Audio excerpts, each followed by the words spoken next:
gospel. Peace be with you all. And with your spirit. The reading of the Holy Gospel according to St. Matthew.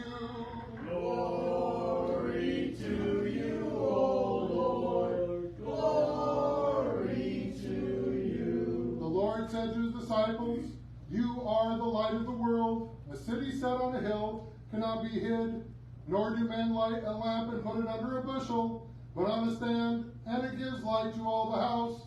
Let your light so shine before men, that they may see your good works, and give glory to your Father who is in heaven. Think not that I have come to abolish the law and the prophets. I have come not to abolish them, but to fulfill them. For truly I say to you, till heaven and earth pass away, not an iota, not a dot, will pass from the law until all is accomplished. Whoever then relaxes one of the least of these commandments and teaches men to do so should be called least in the kingdom of heaven. But he who does them and teaches them should be called great in the kingdom of heaven." Glory to you, O Lord. Glory to you. The Holy Spirit will come upon you, and the power of the Most High, and the power of the Most High will overshadow you. Please be seated. Lord of Jesus Christ. Lord forever. Good morning. Good morning.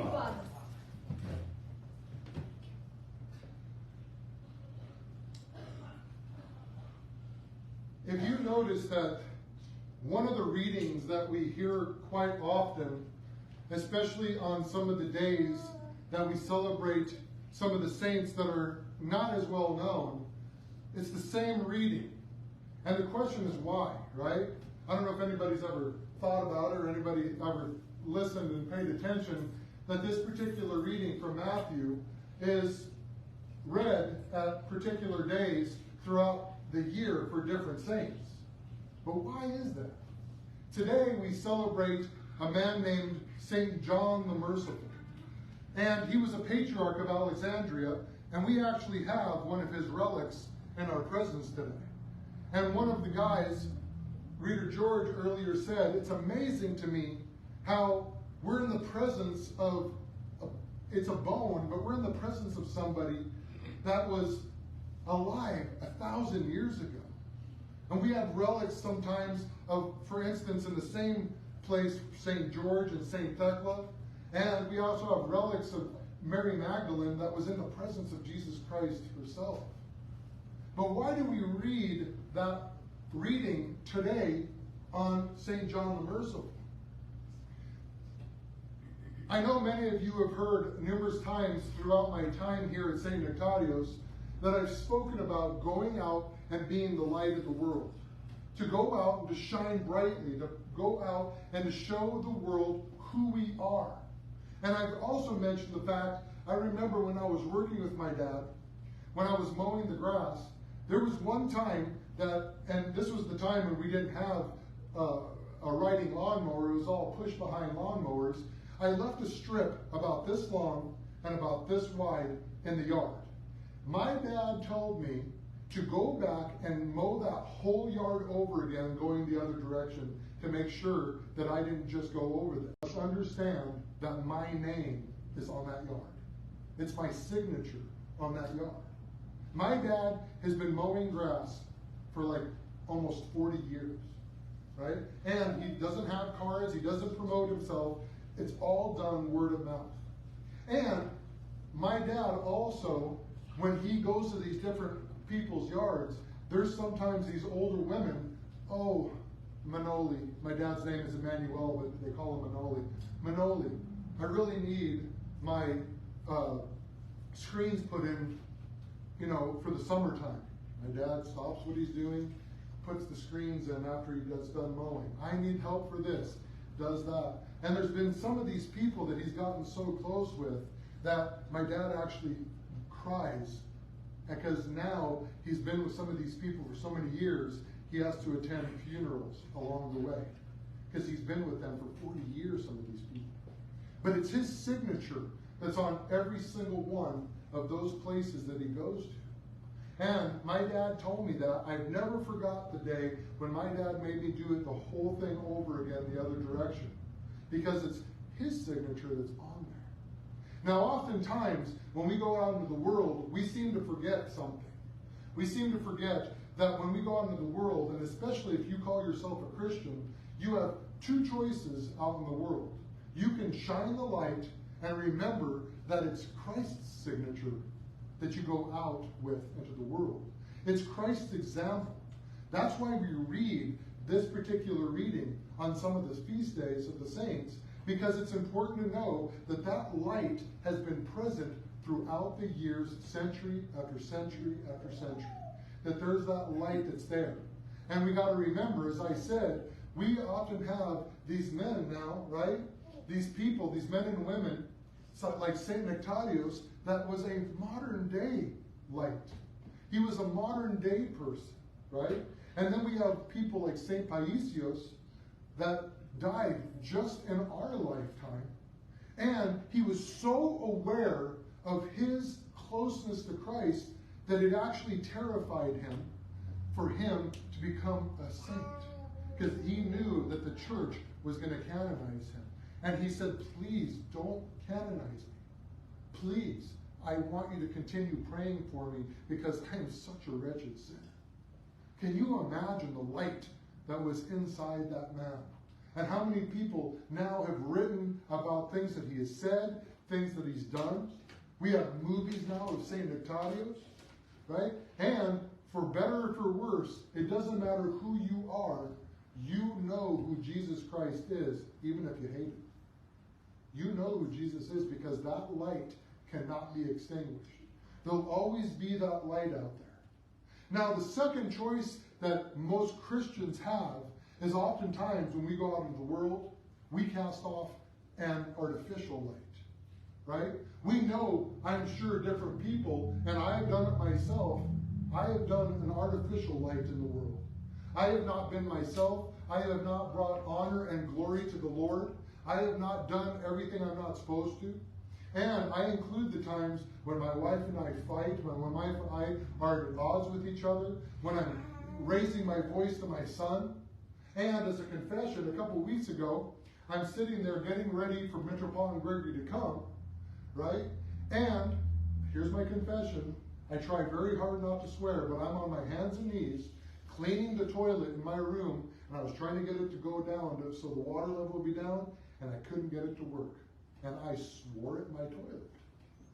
I swore loud enough at my toilet that my son heard me in the other room. Dad, you said a bad word, and now it's burned into my mind. Oh, come on, Panayoti. I was mad. You're absolutely right, but I was mad. But I shouldn't have added, but I was mad. Right? I shouldn't have added that clause to the end of the statement. He was right. And then he used that as an excuse to go into the other room and disobey me to go onto the iPad, right? And I told him, why are you using my sin as a vehicle for you to sin, right? And at that moment, I was an artificial light, right? All the things that I had told him about me not using those type of words went out the window when one day I used that word. And oftentimes, we need to understand that the light that we have is needed to be shined the brightest at home first. Our home is the small church. It doesn't matter where you are. Our home is the church that our children see. And when we come to the church, we need to be able to shine that light. And if all of us are shining the light, right? If you go out and over the desert and you see one campfire, there's just one lone light out there in the desert. But if you go into the city, how many lights do you see in the city? It shines bright, right? Especially when you've seen pictures of Las Vegas, right? The city of sin. But nonetheless, those lights are artificial lights that are there to lure you in. And there's many, many people out there, and we have seen them and we have heard them, right? Some of the prosperity gospel preachers and some of the people that are on TV that have thousands and thousands of people at their churches. And they're shining artificial light. And that artificial light is something that they follow. But when times come and hard times come and tribulation comes, guess what? That artificial begins to flicker. That artificial light begins to flicker. It begins to wane. But the light of Christ, it's been shining brightly. And there's somehow that the one fire out in the desert is more powerful than all the lights in the city that we see. Because that one light, I don't know about you, but when there's times, my mother-in-law said to me a couple weeks ago when Ian came through, they lost all the power in the house. They lost all the power down the block. They lost all the power everywhere. And she had to stumble through the darkness because it was a thick darkness. We're so used to having light. When we're out in the city, we're used to having the street lights. When we're used to having lights in different places, or even when we're at home, we're used to having a night light or something that illumines our bedrooms, right? Our clock. But when there's nothing, the one thing you look for more than anything in that thickness of the darkness is to grab a hold of something that's going to bring light so you can see clearly enough to keep walking around until the storm has passed by. Jesus Christ is that light for us. And no matter what storm of our life happens, no matter what virus happens, no matter what threat that we have, no matter the threat of martyrdom, no matter the threat of different things happening in our life, and it doesn't matter what our spouses do, it doesn't matter what our children do, it doesn't matter what our friends and family do, it doesn't even matter what the people of St. Nectarios does, it matters that we shine the light. Because we may be the only example and the signature of Jesus Christ that somebody may have in their life to bring them to the true light. And so they can extinguish that artificial light to allow the Holy Spirit to shine through them. Let us glorify and praise the name of the Lord today. And if you've never learned anything, if you've ever read anything about St. John the Merciful and St. Nilus, every night we've been reading about the saints for the next day. Read about him. He was a patriarch of Alexandria, that this guy actually lived his faith.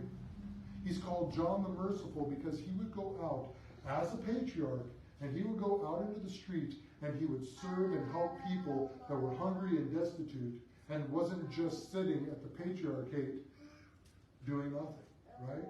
He was out there serving the Lord, and that's why he has the title John the Merciful, because he was so merciful that his light shines so brightly that we remember him for the last 1,500 years. Let's glorify and praise the name of the Lord today. Amen. Amen.